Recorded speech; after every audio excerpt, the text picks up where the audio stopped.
I never thought a single word could break me, but that day, it did. The moment my daughter looked at another woman and called her mom, something inside me stopped breathing. My name is Evelyn Parker. I'm 56 years old, and I raised my daughter Emily alone after my husband Daniel passed away when she was just 8. For years, it was just the two of us, me, her, and a small house that smelled of fresh coffee and laundry detergent. I worked double shifts as a nurse to keep food on the table. I missed school plays, birthdays, and Christmas dinners because of work, but Emily always understood. At least, that's what I thought. She used to say, "It's okay, Mom. You're my hero." Those words carried me through every lonely night, but people change, and love sometimes fades without warning.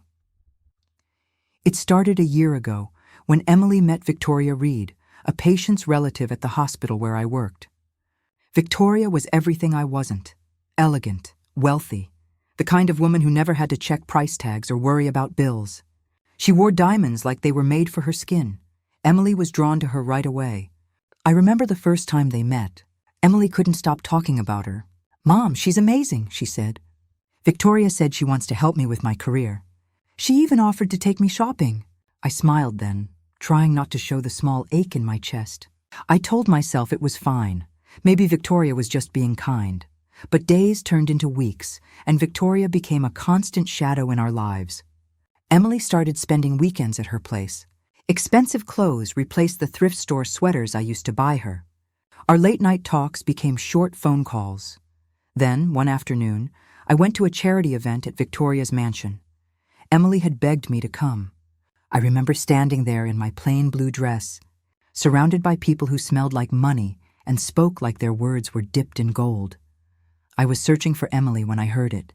She laughed, a bright, beautiful sound that used to fill our home, and said, "Mom, meet my friends." I turned around, ready to smile, but she wasn't looking at me. She was holding Victoria's arm, and she was calling her mom. The crowd clapped. Victoria smiled that polished smile of hers, and I just stood there, frozen. My heart didn't shatter all at once. It cracked slowly, painfully, like glass under pressure. I wanted to scream, to tell them that I'm her real mother. I was the one who worked nights, who held her through fevers, who starved so she could eat. But I couldn't say a word. Emily saw me then. For a moment, guilt flickered in her eyes, but she quickly looked away, pretending to laugh at something Victoria said. I left before dessert was served. I don't even remember driving home. My hands were shaking the whole way. That night, I sat in her empty room, the one she barely visited anymore. Her bed was still made, the same pink sheets she used to hide under when thunder scared her. I touched her pillow and whispered, "When did I stop being enough?" Tears came, but they didn't burn like usual. They felt cold, like something inside me had already died. The next morning, Emily called. Her voice was cheerful, distant. "Hey, Mom, you left early last night. Is everything okay?"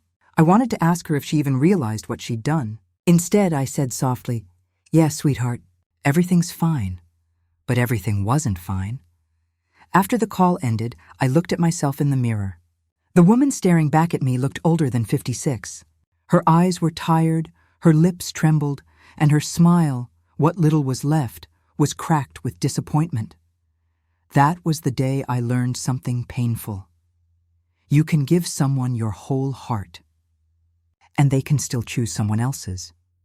I didn't know it then, but that was also the day my story of loss, karma, and forgiveness truly began. The days after that charity event felt like walking through fog, quiet, heavy, endless. Emily barely called. When she did, her voice sounded polite but distant, like I was someone she had to check in on. Not her mother. Every morning, I'd glance at my phone, hoping to see a text from her, maybe a "Good morning, Mom," or "Miss you." But there was nothing. I tried to stay busy at work, taking extra shifts at the hospital. The smell of antiseptic and the constant beeping of machines became the only things reminding me I was still alive. One evening, after a long shift, I saw her name flash on my screen. "Emily!" My heart skipped. I answered quickly, trying to sound calm. "Sweetheart, how are you?" "Hey, Mom," she said softly.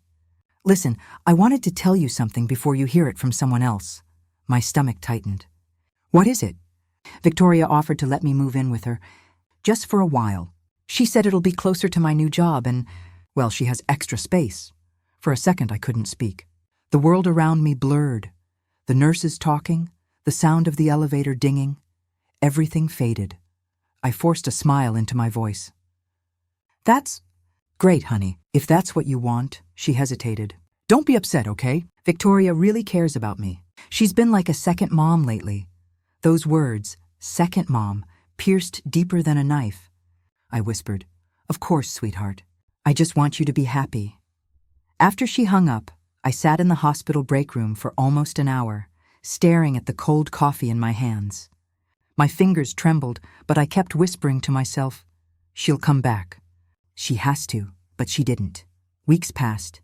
I saw her life through pictures she posted online, vacations, dinners, gifts. Victoria was always there beside her, smiling, holding her close. I scrolled through each photo like someone studying evidence of their own disappearance. And then, one Sunday afternoon, she called again. "Mom, can you come to Victoria's house tonight? We're having a small dinner. I want you to meet some people." For a moment, I almost said no, but something inside me, maybe a mother's stubborn hope, made me agree. That evening, I drove to Victoria's mansion. It was bigger than I remembered, glowing with warm lights, laughter spilling from every room. A valet took my keys, and as I walked in, the scent of expensive perfume filled the air.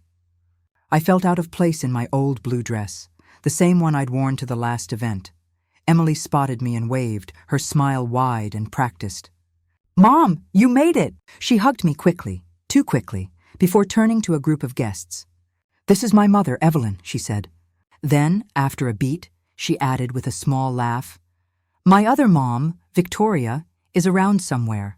The guests laughed politely. My chest burned, but I kept smiling. Always smiling. Dinner was worse. Everyone praised Victoria for raising such a kind, ambitious daughter. No one mentioned me. No one knew the nights I spent at the hospital so Emily could go to college, the shoes I patched instead of buying new ones, or the meals I skipped so she could eat. When dessert came, Victoria stood up to make a toast. She raised her glass and said, "To family, the kind you choose, not just the one you're born with." The guests clapped. Emily laughed, and that's when I quietly stood up and left the table. Outside, the night was cold. My breath turned to mist as I walked toward my car. I didn't cry this time. I felt something stronger, a deep, heavy silence inside me.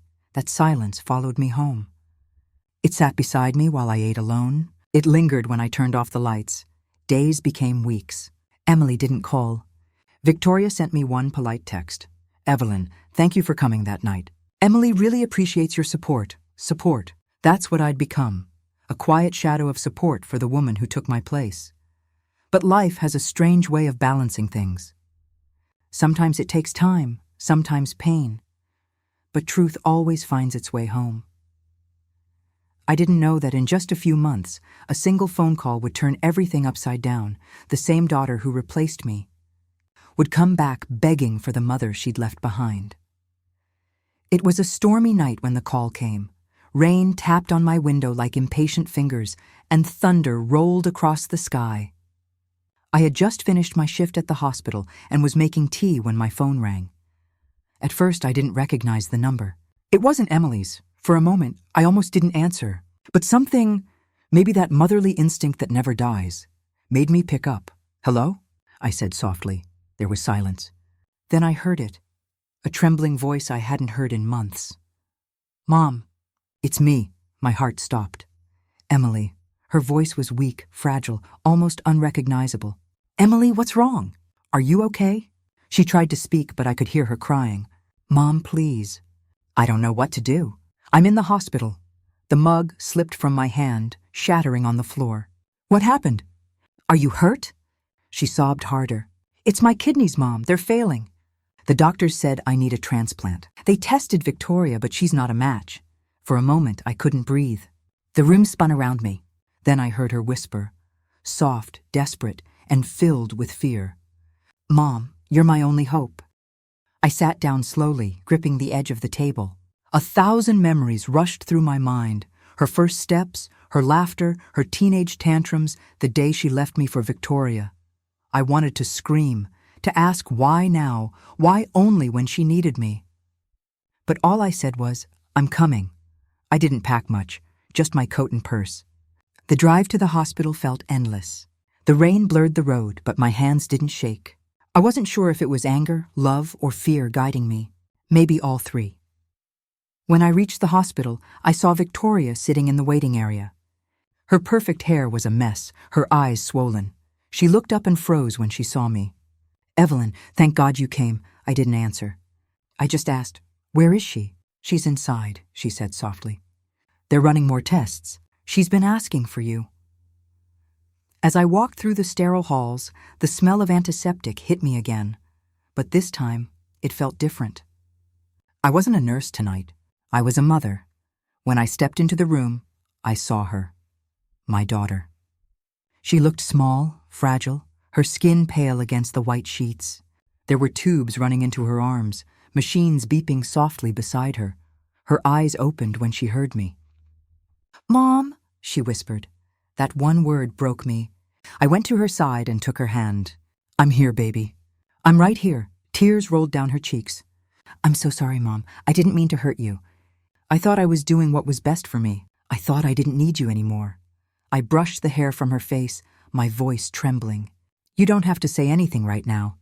Just rest." She shook her head weakly. "No, please. Let me say it. Victoria was never you. She was kind, yes, but she wasn't you." "I see that now." My throat tightened. I wanted to be angry. I wanted to ask her how it felt to be replaced, how it felt to watch your child forget you. But at that moment, none of it mattered. All I saw was my little girl, scared, broken, and needing her mother. The doctor entered then, clipboard in hand. "Mrs. Miller?" he asked, looking between me and Emily. "Yes," I said. "We ran compatibility tests." "You're a perfect match," Victoria gasped softly behind him. Emily squeezed my hand, crying. "Mom, will you do it?" I looked at her. This girl who once called another woman Mom, who left me standing alone in a crowd of strangers. And I realized something powerful. A mother's love isn't about who deserves it. It's about who needs it. I nodded slowly. "Yes, sweetheart." "I'll do it," the doctor smiled, relieved. "We'll schedule the surgery tomorrow morning." After he left, the room went quiet again. The rain outside had stopped, replaced by the rhythmic sound of the machines. Victoria walked over, her voice trembling. "Evelyn, I don't know how to thank you. I never meant to take your place. I raised a hand gently. This isn't about us, Victoria. It's about Emily. She's all that matters right now." She nodded, tears in her eyes, and stepped back. That night, as I sat beside Emily's bed, I watched her sleep. Her face looked peaceful, almost like when she was a child. I whispered, "You may have replaced me once, but I never stopped being your mother. Not for a single day." And as I closed my eyes, I didn't know what tomorrow would bring. But deep down, I knew one thing for sure. This time, life was giving me the choice to forgive. Or to finally let go. I didn't sleep that night. The hospital lights never really go dark. They hum softly, a reminder that pain doesn't rest. Every beep from the machine beside Emily's bed felt like a heartbeat counting down to something I couldn't name. I sat there in the dim glow, watching her breathe. She looked peaceful, like the storm inside her had finally calmed. But inside me, the storm was just beginning. I thought about everything. The years I'd spent raising her alone, the sacrifices, the nights I worked double shifts so she'd never go hungry. And then, how easily she'd walked away when life looked brighter elsewhere. I whispered to the quiet room, "You broke me once, Emily. Don't make this break me again." But even as I said it, I knew the truth. I would give her anything, even a part of myself. When dawn came, a nurse entered quietly. "Mrs. Miller," she said, "it's time." They wheeled me into pre-op. The smell of sterilized air filled my lungs. I wasn't afraid of the surgery. I'd seen enough in my career to know how it went. What terrified me was something else entirely. What if, after saving her life, she went back to forgetting me again? The doctor leaned over. "You're doing a remarkable thing, Evelyn," he said gently. "Not everyone could," I smiled faintly under the mask. "Every mother could," I whispered. "They just shouldn't have to." As the anesthesia crept through my veins, I thought I saw Emily's face, young again, running through the garden, calling, "Mom, look at me." Then everything went dark. When I woke, the world was in pain. A dull, deep ache in my side reminded me that something was gone, something I'd given away willingly. The nurse adjusted my IV and smiled. "It went well," she said. "Your daughter's surgery was successful too. She's stable." I wanted to ask to see her, but my body felt too heavy. So I just closed my eyes and let the tears roll silently down my face. By the second day, I was able to sit up.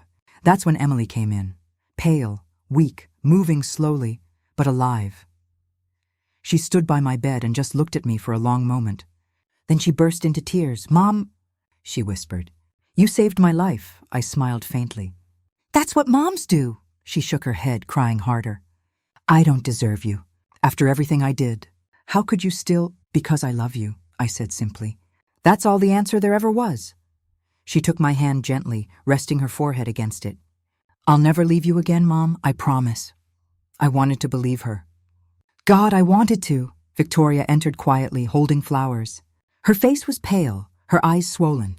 "Evelyn," she whispered, I don't even know how to thank you. You've done what I couldn't." I looked at her calmly. "You don't need to thank me. Just don't forget what love really looks like." She nodded, tears slipping down her cheeks. For the first time, I saw the guilt in her eyes, raw and real. When she left, the room fell silent again. Emily dozed off beside me, her breathing steady. I stared at the ceiling, thinking.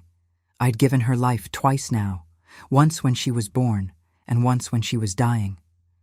And yet a part of me wondered, was this my redemption or my punishment? Days passed. I healed slowly. Emily stayed near me all the time, bringing me food, talking, smiling like she used to. But something inside me had changed. I was proud, yes, but also tired. Tired of giving, tired of proving, tired of waiting for her love to be enough. One evening, as the sun set outside the hospital window, she looked at me and said softly, "When I get out of here, I want us to move in together again. Just you and me, Mom, no one else." I looked at her for a long moment, then smiled. A small, sad smile. "That sounds nice, sweetheart," I said. But deep down, I wasn't sure if I believed in promises anymore. Sometimes, love isn't about holding on. Sometimes, it's about learning when to let go, even when your heart refuses to. And yet, when she reached out her hand, I held it, because no matter what came next, she was still my daughter. The world may forget mothers like me, but we remember everything, every scar, every sacrifice, every goodbye that never really ends. And in that quiet hospital room, with machines humming softly and the scent of lilies in the air, I finally understood something I'd never realized before. Forgiveness doesn't make you weak. It makes you free. The first week after the surgery felt like a dream. Emily was recovering faster than anyone expected. She smiled again. Real smiles this time, the kind that reached her eyes. Every time she looked at me, there was warmth instead of distance. It was like I had my daughter back. People from the hospital came by to see us. Nurses, doctors, even a few local reporters. They called it a story of love and sacrifice. At first, I didn't want attention. But Emily insisted. "Mom, people need to know what you did," she said, holding my hand. "It'll inspire others," I smiled, trying to believe her. But deep down, something about it felt wrong. Soon, our photo was in the local newspaper. Me lying weak in my hospital bed, Emily beside me, smiling through tears. The headline read, "Estranged Daughter Saved by Mother's Selfless Love." The article went viral. Within days, news channels started calling. They wanted interviews to hear about our journey of forgiveness. Emily said yes before I could say anything. When the cameras arrived, Victoria was there too, sitting close to Emily like she always did. The reporters asked us questions that sliced deeper than they realized. "How did it feel, Evelyn, knowing your daughter had chosen another mother figure before coming back to you?" I hesitated. "It hurt," I said honestly. But love doesn't vanish just because someone walks away. Emily squeezed my hand under the table, whispering, "Thank you." The next question hit harder. "Victoria, how do you feel knowing Evelyn was the one who ultimately saved Emily's life?" Victoria smiled tightly. "I'm grateful beyond words," she said, her voice smooth. "But love isn't measured in blood. It's measured in care. We both love Emily in our own ways." I felt the air leave my lungs. In our own ways? It was subtle. But the way she said it, the way the cameras caught it, it made it sound like we were equals. As if my sacrifice was just another act of care. When the segment aired that night, I watched it from my hospital bed. The comments online were everywhere. Some people called me a saint. Others said I was clinging to Emily for attention. A few even praised Victoria, saying, "She raised Emily into who she is today. Both mothers deserve love." I turned off the TV and sat in silence. Later that night, Emily came in, still glowing from the attention. "Mom, did you see? People are loving the story." "Yes, I saw," I said quietly. She sat on my bed, smiling. "Victoria said maybe we can do another interview together, all three of us. She thinks it would show unity." I looked at her. "Emily, do you remember what I told you before the surgery?" She frowned. "About what?" "That some things are worth more than attention." She sighed, a little impatiently. "Mom, this isn't about fame. It's about healing. For everyone." But I could see it in her eyes. That same sparkle she used to get when Victoria bought her things. When the cameras were around, when people clapped, and for the first time, I felt fear creep in again. Maybe saving her life wasn't enough. Maybe she would still drift toward the lights and away from me. Days turned into weeks. Emily recovered completely and went home, to Victoria's house. She said it was just until she felt strong enough to move again. I wanted to believe that. I really did, but silence returned, the same silence I'd lived through before. One evening, while scrolling through social media, I saw it, a post from Victoria's account, a professional photo of the two of them, smiling on a talk show set. The caption read, "Family isn't always blood. Sometimes it's the bond that never breaks." And there it was again. My heart breaking quietly inside my chest, I stared at the screen until the letters blurred. My surgery scar still ached, and for the first time, I wondered if the pain would ever fade, inside or out. That night, I didn't sleep. I sat on the porch, watching the stars. I whispered to the empty sky, maybe love really isn't enough. Maybe it never was, but just as I said that, my phone buzzed. A message from an unknown number. "Mrs. Miller, this is Dr. Howard. Please call me as soon as possible. It's about Emily's recent test results." My heart froze. What now? I grabbed my phone, my fingers trembling, and called him back immediately. He answered quickly, his voice calm but serious. "Evelyn, I didn't want to alarm you, but there's been a complication." My breath caught. "What kind of complication?" He hesitated. "It's her new kidney. Her body might be rejecting it." The cup fell from my hand, shattering against the porch floor. "Again?" I whispered. She's sick again?" "Yes," he said. "We're doing everything we can, but she needs you here, Evelyn. She's asking for you." And just like that, my world tilted again. The daughter who once walked away, the daughter who replaced me, the daughter I saved, needed me again. But this time, something in my chest shifted. This time I wasn't running because of guilt. I was running because I had something left to say. When I reached the hospital, I already knew the smell. Antiseptic, sharp, and familiar.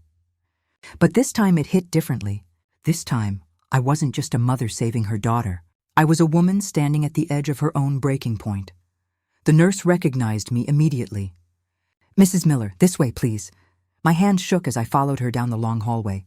Each step echoed like the ticking of a clock, every beat reminding me that time was slipping through my fingers again. When I walked into Emily's room, she was awake but pale. Her skin looked almost translucent, her lips dry, her body smaller than I remembered. "Mom," she whispered, her voice weak. I forced a smile, though my throat burned. "I'm here, sweetheart." Her eyes filled with tears. "I'm sorry you had to come again. I didn't want to bother you." That word, bother, stung. I sat beside her bed and took her cold hand into mine. "You could never bother me. You're my daughter." She tried to smile but broke into a quiet sob. "They said my body isn't accepting the kidney. They're trying to fix it, but it's getting worse." I swallowed hard, my chest tight. "They'll find a way, honey. You're strong. You always have been." She shook her head slowly. "I wasn't strong when it mattered. I wasn't strong when I left you." Tears blurred my vision. "It's okay," I whispered. "We all make mistakes." She squeezed my hand weakly. "No, Mom, I made choices. I chose her. I chose Victoria, and I was wrong." Her voice cracked, each word cutting through me like glass. "I thought love was about who could give me more, who could take care of me better. But you were the only one who ever gave without asking anything back." I brushed her tears away with trembling fingers. "Emily, don't do this to yourself right now. Just rest." She shook her head again. "No, I need to say this before I can rest." Her eyes, those same eyes that once sparkled with teenage rebellion, looked at me with raw regret. When the cameras came, when people started calling us inspiring, I felt powerful. I thought maybe I could fix everything by pretending we were okay. But I just made it worse. I couldn't speak. My throat had closed completely, and Victoria, she whispered, her eyes flickering toward the door. "She's scared, Mom. She doesn't know how to be here now. She's been crying all day." I looked at her gently. "She loves you too, Emily, in her own way." She smiled faintly. "Yeah, but she doesn't understand me. Not like you do." Silence filled the room, heavy and deep, like the space between heartbeats. After a while, she said softly, "Mom, can I ask you something?" "Anything. If I don't make it." "Will you forgive me?" The air left my body. I wanted to scream, "Don't say that," but instead I leaned close, pressing my forehead to hers. "There's nothing to forgive, baby. You came back. That's all that matters." Her hand trembled in mine. "I love you, Mom." I smiled through my tears. "I love you more." She closed her eyes, exhausted. The machines beside her kept their rhythm, steady, mechanical, cold, as she drifted to sleep. I sat there watching her, realizing something I never had before. Forgiveness isn't something you give because someone deserves it. You give it because you deserve peace. When the doctor entered, his face was unreadable. "We're doing everything we can," he said quietly. "But her condition is delicate. Her body is under extreme stress." I nodded, numb. "Do whatever it takes." He hesitated. "We will, Mrs. Miller, but I want you to prepare yourself. Just in case." The words hit like ice. I turned back to Emily, her small frame barely moving under the blankets. For hours, I sat there. I didn't move. I didn't speak. I just watched her, memorizing her face, the curve of her lashes, the faint freckles on her nose. Every breath she took felt like a borrowed miracle. By midnight, Victoria returned. She walked in quietly, clutching a bouquet of lilies. Her eyes were swollen, her mascara streaked. When she saw me, she froze. Then she whispered, "Evelyn, I don't know how you do it. I don't know how you can still be so calm." I looked at her for a long time. "Because I already lived through losing her once," I said softly. "I know what it feels like. I just pray I don't have to do it again." Victoria wiped her tears and nodded. For the first time, there was no rivalry between us, just two women bound by love for the same girl. Hours passed. Machines beeped. Nurses came and went. And I stayed, because that's what mothers do. They stay. Even when the world forgets them, even when the people they love walk away, even when their hearts are breaking all over again, because love, real love, never needs to be seen to exist. It just is. The night outside the hospital was heavy, quiet, and endless. Rain tapped on the windows like a heartbeat I couldn't control. Inside Emily's room, the world slowed to whispers and blinking lights. The nurse dimmed the lamps. "Try to rest, Mrs. Miller," she said gently. "But how do you rest when your child's life is hanging between two beeps of a monitor?" I sat there, hands folded, watching her chest rise, slow, then slower. Each breath felt borrowed, fragile. I wanted to trade places with her. I would have given anything. Around 3 a.m., Emily stirred. Her eyelids fluttered open. A weak smile appeared. "Mom," she whispered, I leaned closer. "I'm here, sweetheart." Her hand searched for mine. "Don't cry, okay?" I tried to smile, but my voice broke. "I'm not," she laughed softly, a sound that carried me back to her childhood. The sound of innocence before pride, before distance. "Mom," she said again, her voice trembling. "Do you remember when I was 6? And I scraped my knee outside the bakery?" I nodded. "You wanted to keep running, but I made you stop for a Band-Aid." She smiled faintly. "You kissed it better." "You always did." Tears blurred everything. "That's what mothers do, honey." She exhaled, a trembling sigh. "Then keep doing it. Keep helping people heal. Even when it hurts." My breath caught. "Emily, don't talk like that." She blinked slowly, eyes unfocused now. "I just need to know. You'll be happy even when I'm gone." I froze. The room tilted, the walls closing in. "No, Emily. You're not going anywhere. You'll get better." But she shook her head gently. "I heard the doctors, Mom, I know." Her voice grew thinner. "I don't want you to hate Victoria." She tried. She really did. I could barely hear her now. "Rest, baby, please." Her lips curved into the smallest smile. "I love you. Always have." Then her hand loosened. The monitor gave one long, unbroken tone. Time stopped. The world, every sound, every color, fell silent. I screamed her name, but no sound came out. Only the echo of her last words filled the room. When the doctors left me alone, I sat by her side for hours. My fingers traced the outline of her palm, still warm, as if she might wake any second. Victoria entered quietly. She saw Emily's body and collapsed against the wall, sobbing. I didn't move. I just whispered, "She forgave us both." She looked at me through tears. "What do we do now?" I turned toward the window, where dawn was just beginning to break. "We live, we love each other, and we make sure her story means something." Weeks later, the hospital called. Emily's donated organs had saved 3 lives. 3 families were celebrating life. Because of her, I smiled through tears. She did keep healing people, just like she said. I visit her grave every Sunday. Fresh flowers, soft music, quiet talks. Sometimes I catch myself whispering to her, telling her how proud I am, not of what she did, but of how she taught me to forgive. She came back begging for life, but left giving life to others, and in that, she found peace. Her last words still echo in my mind every night. Keep helping people heal, even when it hurts, and I do. Because that's what mothers do. We love beyond reason, we forgive beyond measure, and we keep healing, even when it hurts. It's been 2 years since that night. 2 long, quiet years that changed everything I once believed about love, forgiveness, and fate. I moved to a small coastal town in Maine. The sea air is cold, but it's honest. It carries no lies, no broken promises. I run a little bakery now, the same kind Emily and I used to visit when she was small.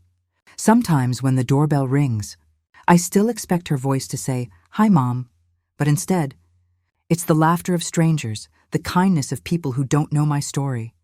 And maybe that's the beauty of healing. Life doesn't erase the pain. It just makes space for peace to stand beside it. One morning, a teenage girl walked into my bakery. She had freckles, curious eyes, and a nervous smile. "Are you Mrs. Miller?" she asked. I nodded. "Yes, dear. What can I get for you?" She held out a folded letter. "My mom said to give this to you. She said, 'You saved her life.'" I froze. My hands trembled as I took the envelope. The handwriting inside was shaky but familiar. "Dear Mrs. Miller, you don't know me, but your daughter saved my life. Her kidney gave me another chance to live. Every heartbeat I have is because of Emily, and because of you. Thank you for giving her to the world." "Grace," I pressed the letter to my heart and closed my eyes. For the first time in years, I smiled, not through pain, but through peace. Later that evening, I sat by the shore watching the sunset. The waves rolled in soft and golden, like the world was breathing with me. And I whispered into the wind, "I hope you can see this, Emily. Your kindness didn't end with you. It lives on." The ocean breeze wrapped around me, warm and calm. It felt like her presence, her forgiveness, her love. Victoria still visits sometimes. She brings flowers, sometimes tears, sometimes just silence. We've both aged differently since Emily's death. Not in years, but in lessons. She once asked me, "Do you ever wish things had gone differently?" I told her, "If they had, Maybe Emily wouldn't have become who she was meant to be. Victoria nodded, tears in her eyes. You were always the better mother. I shook my head. No, we both failed her once. But we both learned to love her right in the end. That's what matters. Now every time a mother and daughter walk into my bakery, I see a reflection of us. Their laughter, their arguments, their warmth. It reminds me that love is fragile, but it's also eternal. I started writing letters to Emily, one each week. I never mail them. I just keep them in a wooden box. Maybe one day someone will find them and read her story, a story about a mother's love that outlived every mistake. I've learned something through all this. Forgiveness doesn't erase pain. It transforms it. It turns scars into strength and heartbreak into purpose. Emily once said, "Keep helping people heal, even when it hurts." So I do. Through every loaf I bake, every stranger I smile at, every kindness I pass on. Because she's still here, in every heartbeat, in every gentle act of love. The sun disappeared behind the horizon, painting the sky in shades of gold and rose. I whispered softly, "I love you, my girl." Always have, always will, and for the first time since she left, I felt her answer, not in words, but in peace. If this story touched your heart, please give it a like and subscribe to my channel. Your support helps me share more stories of love, loss, and redemption.